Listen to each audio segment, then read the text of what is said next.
Hello, and thank you for coming today. My name is Kata Cernak, and I serve on the bid committee for the 2030 Epic Games. I will spend the next 15 minutes proving to you why Atlanta, Georgia is the perfect city to host the Epic Games. With its diverse culture, great climate, and various stadiums and arenas already built, the game staff, as well as the city, will have to do minimal preparation work for an incomparable outcome. Don't know much about Atlanta? Don't worry, we're going to share with you all the amazing things that the city has to offer. Let's get started. Mark your calendars because the Epic Games will be taking place on Thursday, June 13th through Sunday, June 23rd in the year of 2030. Atlanta, Georgia is an extremely diverse city that has a lot to offer, which is why it is perfect to host the Epic Games. As you can see by some of the facts, they have a large population with a large labor force. They have 132 square miles of land, and they're home to many celebrities and famous people. The city of Atlanta speaks 3 main languages: American English, Spanish, and Korean. This will be extremely beneficial to an international event where many languages and cultures will be coming together to celebrate one event.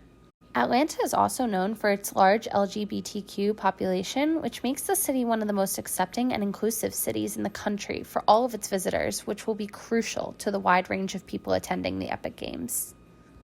Looking at the weather more in detail, you can see the snapshot of a week in June in 2018 of what the weather typically looks like in Atlanta at that time.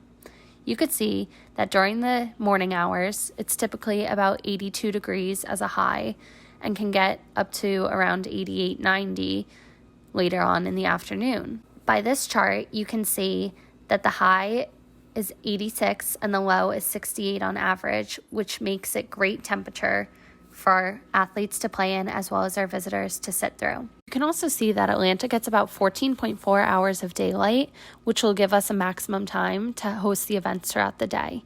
You can also see in our last chart that June is one of the months that have the lowest amount of precipitation, which will be great in ensuring that our sporting events don't get rained out by being outside.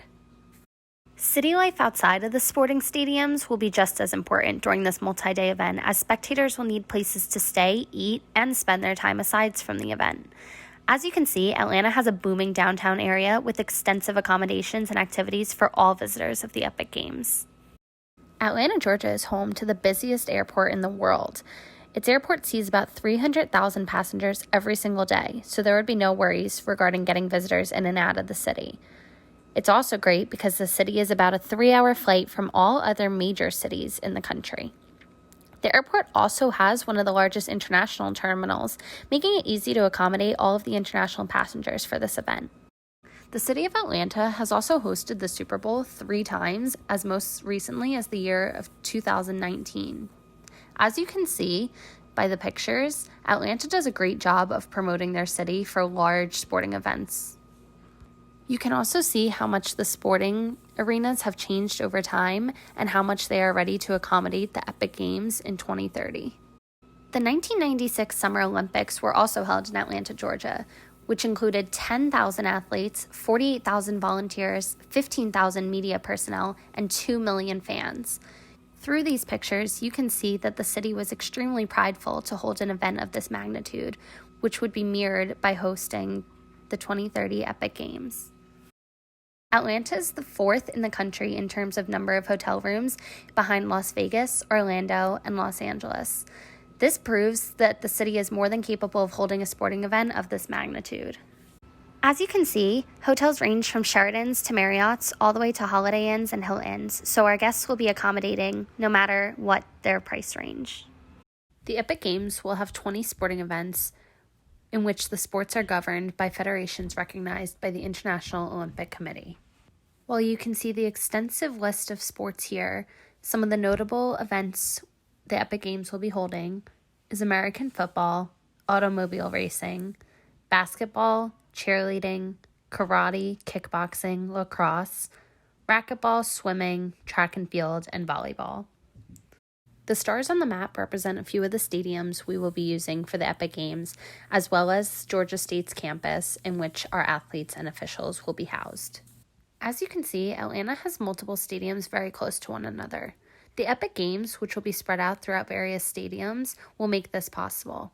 The city layout will be the most convenient for both the athletes as well as the spectators going from event to event. The events are spread out between 7 different facilities to ensure maximum usage of the entire city, which will limit traffic buildup as well as overcrowding of visitors. This will help the Epic Games manage the 2 million visitors as best as possible while making 20 sporting events happen effectively. The main stadium being utilized is the Mercedes-Benz Stadium, which was renovated in 2017 and can hold 75,000 people per event. While the Atlanta Falcons call this stadium home, the Epic Games will be utilizing it for all of our football and lacrosse games as well as our track and field events. Our next venue is the Atlanta Motor Speedway, which is about a 10-minute drive from downtown area, where most of our events will be taking place. The Speedway can hold 124,000 spectators and will be utilized for both automobile and motorcycle racing. Truist Park was built in 2017 and rebranded just this year in 2020. It can hold 42,000 spectators and will be used for our baseball and cricket games, as well as our flying disc and tug-of-war matches. The State Farm Arena is home to the Atlanta Hawks NBA team and can hold about 21,000 visitors inside. We will be utilizing this facility for our major indoor sports such as basketball, cheerleading, karate, and volleyball. The Georgia World Congress Center is the city's convention center, which can serve to accommodate a variety of things. Therefore, we will be utilizing it to host some of our more obscure sports, such as bowling, bridge, and billiards. The Georgia State University Gymnasium is the university's main facility at 161,000 square feet. With multiple areas featuring their newly renovated basketball court, the Epic Games will be putting kickboxing and table tennis in the main area and utilizing the racquetball rooms in the facility. Lastly is the Georgia Tech Aquatic Center, which was also used for aquatic events in the 1996 Olympics. This will be where 2,000 spectators at a time can attend our swimming competitions.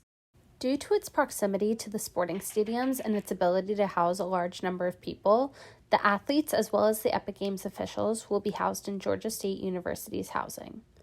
The buildings utilized will be Patton Hall, Piedmont Central, Piedmont North, University Commons, and University Lofts. We will be assigning housing per sporting event to make transporting to and from events the most efficient. There will be about 5 sports per building and all officials will be together in the lofts. Georgia State University will also serve as the athletes' village during the Epic Games. Since all athletes and officials will be housed here, it will serve as the location for all other athletic needs and unofficial events. For example, athletes and officials will have full access to all university facilities, such as gyms, pools, cafeterias, lounges, and more. The student centers and performing halls will be used for unofficial events such as smaller dinners, award ceremonies, meetings, and more. Since the university students will not be on campus during the month of June, Epic Games will have full control of the university and all of its amenities.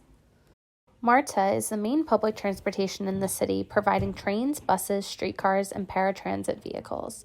They service around 400,000 passengers every single day. With a population as large as 505,000 people, the city utilizes as many systems off of the roadways as possible, such as trains and subways. This will make transporting the 2 million visitors possible.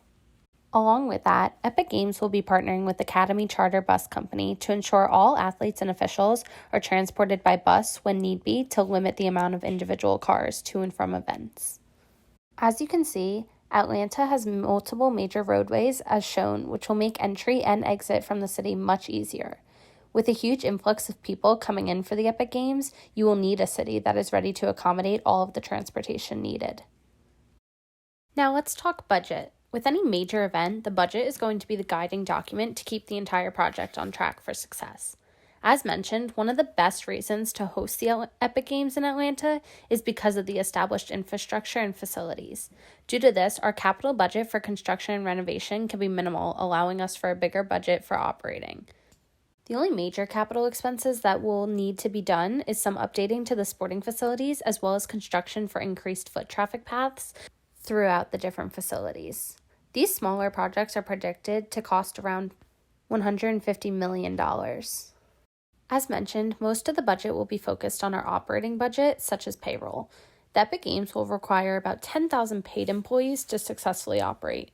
Currently, employees in the area are paid a minimum wage of $7.25, which can be predicted to increase to about $11 by 2030 when the games are held. As for the facility and surrounding area renovations, about 4,000 contractors will be hired, each getting paid around $50 an hour. You can see here a basic table of the revenue that will be brought in from the Epic Games. As mentioned, Atlanta has a population of about 505,000 people who will be largely contributing to the funding of this event through taxes as well as government funding. The other major source of revenue will be the purchasing of ticket, in which ticket prices range from $40 to $3,000 depending on the event and package. About 2 million tickets will be sold at an average of $800, which means about $1.6 billion of revenue will be generated by ticket sales. Merchandise will also be an amenity at the event, which will be a small expense for a large profit, helping the event's overall revenue. As you can see here, we will be doing a variety of apparel for both men and women, featuring our logo and the year. This is also another way we will be utilizing the Georgia World Congress Center as a way to sell the merchandise, which can be shown in the picture here. While it might seem like this event is going to cost too large of an expense, the revenue brought in will create a net positive economic impact. The 2030 Epic Games is projected to produce $4.25 billion in revenue, while expenses are projected at only $2.9 billion. This means the profit will be about $1.35 billion, making it well beyond worth it for the city of Atlanta to host the Epic Games. Lastly, let's talk the timeline. Throughout the Epic Games, there will be 4 necessary phases for a successful event. The first is the bid phase, which comes about 10 years before the event in order to allow for ample time to prepare, construct, and promote the event. Hence, why we are giving this pitch to you now in 2020. This phase will be completed by the bid committee, which has prepared a document for the Epic Games consideration in choosing Atlanta, Georgia as their location. The second phase is the preparation phase, which will be handled mostly by the city officials. Since this phase requires a large amount of construction and city renovations, city officials will be the key actors to get things accomplished in this phase. The next phase is the actual execution of the event, which will fall mostly on the Epic Games management and staff to ensure everything goes as planned over the last decade.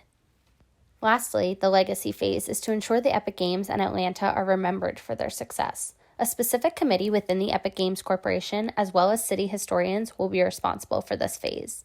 As mentioned, the entire timeline will take about 10 years. More specifically, the bid phase and deciding time frame, about 6 months, the preparation phase will take the full 10 years to construct and promote, and the event phase will take place over the 10 days of the event. The legacy phase will have no ending timeline. So I hope over this short time frame I was able to convince you that Atlanta is the perfect city for hosting the Epic Games, with its experience in high attendance sporting events and its geographical location. I am confident that Atlanta's built-up infrastructure will support not only the large city and population, but all of the visitors that will come to the Epic Games. If you have any questions at all, please do not hesitate to reach out to me, and I look forward to working with you in the future to make the Epic Games great.